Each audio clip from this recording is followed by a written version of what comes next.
ഇന്ന് തന്നെ ഡൗൺലോഡ് ചെയ്യൂ. കാണൂ നിങ്ങളുടെ ഫേവറേറ്റ് ഷോസ്. അറിയണം നീ, വഴികൾക്കുള്ളിൽ കിടന്ന് കരയണം നീ. കുടുംബം എന്താണ്, കുടുംബ ബന്ധം എന്താണെന്ന് നിന്റെ കണ്ണീരിലൂടെ ബാക്കിയുള്ള ലോകം കൂടി കാണണം.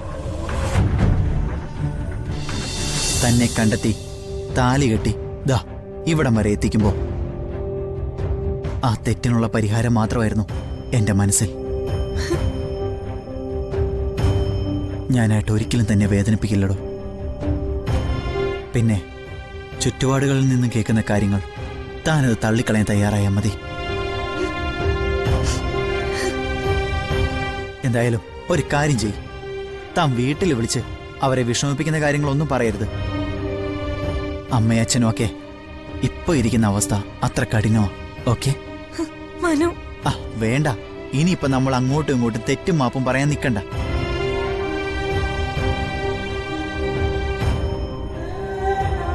നമുക്കങ്ങ് ജീവിച്ചു തുടങ്ങാടോ. മറ്റുള്ളതൊക്കെ അതിന്റെ പാട്ടിന് വിട്. നമ്മൾ മുൻപ് കണ്ട സ്വപ്നമില്ലേ, അതങ്ങ് പൂർത്തിയാക്കാം, അത്ര തന്നെ.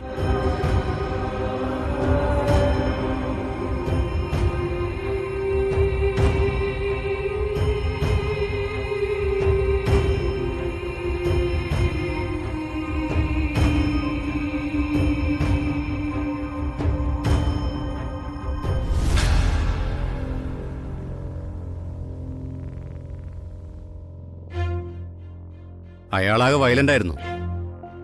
ആക്രമിക്കപ്പെട്ട പോലീസുകാരന് പരിക്കുണ്ട്. കുറെ കാലമായിട്ട് അയാളെ ഞങ്ങൾ വാച്ച് ചെയ്യുക. സോ അയാളുടെ കാര്യങ്ങളൊക്കെ ഞങ്ങൾക്ക് വ്യക്തമായിട്ട് അറിയാം. ശിക്ഷ അനുഭവിക്കുന്ന പ്രതികൾ മാനസിക വിഭ്രാന്തി അനുഭവിക്കുന്നതും അതുവഴി നിയമത്തിന്റെ പരിധിയിൽ നിന്ന് രക്ഷപ്പെടുന്നതും പലതവണ ഞങ്ങൾ കണ്ടിട്ടുള്ളതാ. പക്ഷെ ഇയാളുടെ കാര്യത്തില് നിയമം ആ പഴുതടക്കില്ല. അയാളുടെ രീതിയൊക്കെ നിങ്ങൾക്ക് അറിയാമല്ലോ. അറിയാം സർ. ഉത്തരവാദിത്വബോധമുള്ളൊരു പട്ടാളക്കാരനാണ് നിങ്ങൾ. ഞങ്ങളുടെ നടപടികളെക്കുറിച്ച് കൂടുതൽ നിങ്ങളോട് വിശദീകരിക്കണമെന്ന് തോന്നുന്നില്ല. ഞങ്ങൾക്ക് അയാളെ മർദ്ദിക്കേണ്ടി വന്നു.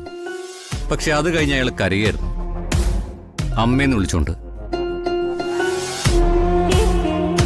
അതാണ് നിങ്ങളെ വിളിച്ചു വരുത്താൻ കാരണം. നിങ്ങൾക്ക് അയാളെ കാണുന്നതിൽ ബുദ്ധിമുട്ടുണ്ടോ?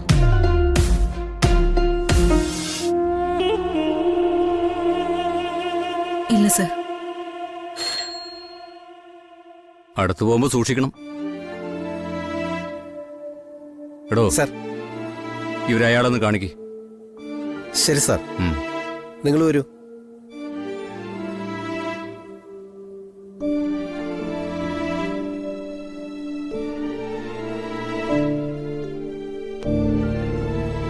എടാ ജീവൻ, ജീവൻ, നിന്റെ അമ്മ വന്നിട്ടുണ്ട്. നിങ്ങൾ കണ്ടോളൂ.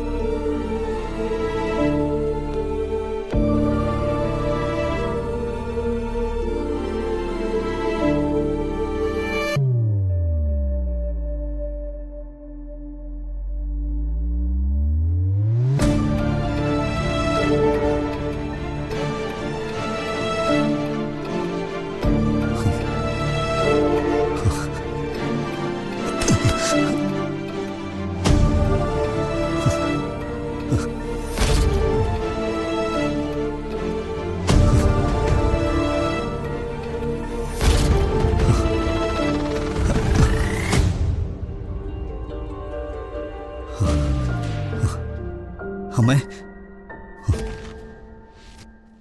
അമ്മേ, എനിക്ക് മാപ്പ് തരണമേ. എന്ന് പറഞ്ഞ് പറ്റിച്ചതുപോലെയല്ല. ഇനി ഞാൻ ഒരു തെറ്റും ചെയ്യില്ലമ്മേ. അമ്മ എന്നെ ഇവിടെ നിന്ന് കൊണ്ടുപോ.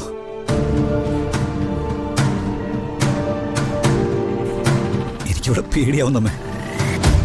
അമ്മ ഇവരോടൊന്ന് പറ, എന്നിട്ട് എന്നെ കൂട്ടിക്കൊണ്ടുപോ. നിന്നെ ഇനിയും ഞാൻ വിശ്വസിക്കണം അല്ലടാ. ഓരോ തെറ്റ് ചെയ്തിട്ട് വരുമ്പോഴും നീ തിരുത്തും എന്ന് കരുതി നിനക്ക് വേണ്ടി പ്രാർത്ഥിച്ചവളാ ഞാൻ.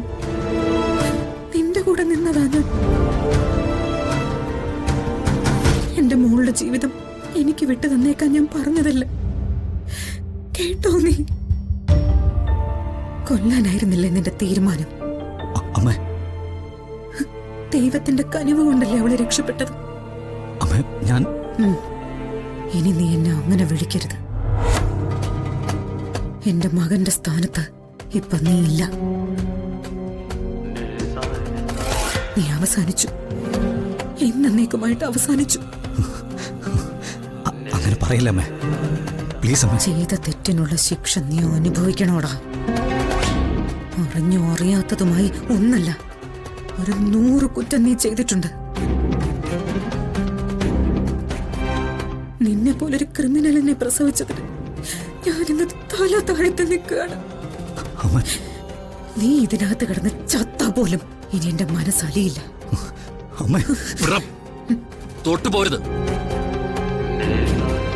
എടാ, എന്റെ കുടുംബം ഞാൻ ഭദ്രമായിട്ട് ഇവിടെ ഏൽപ്പിച്ചതാ. നീയൊക്കെ നടക്കുന്ന ഓരോ ചുവടുകളിലും കണ്ണിമ വെട്ടാതെ കാത്തിരുന്ന ഇവിടെ നിന്നെ കൊണ്ടു നടന്നത്.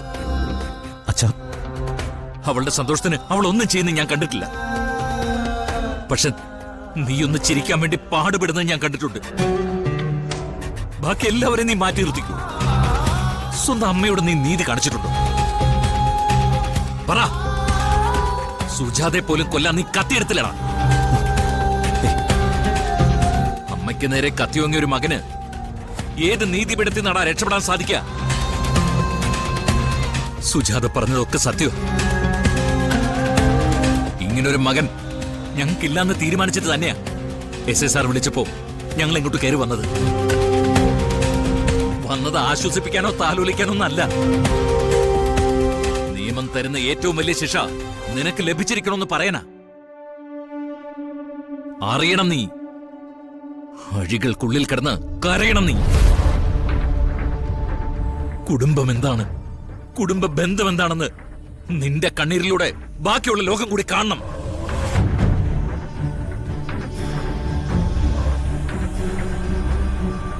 സുജാതെ, നമുക്ക് പോവാം. അപ്പൊ നിങ്ങൾക്ക് എന്നെ വേണ്ടല്ലേ? വേണ്ടല്ലേ? നിങ്ങൾ എന്നെ കൊണ്ടുപോകില്ലല്ലേ? നിയമം ജീവനെ ഒന്നും ചെയ്യില്ല. 5 or 10 വർഷം അഴികൾക്കുള്ളിൽ അടച്ചിട്ടാലും ജീവൻ വരും.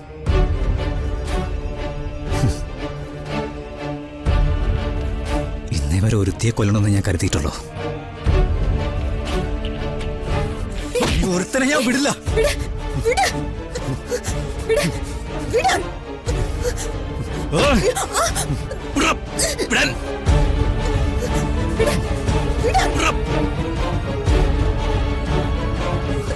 എല്ലാത്തിനും കൊല്ലും ഞാൻ. മധുര നൊമ്പരക്കാറ്റ്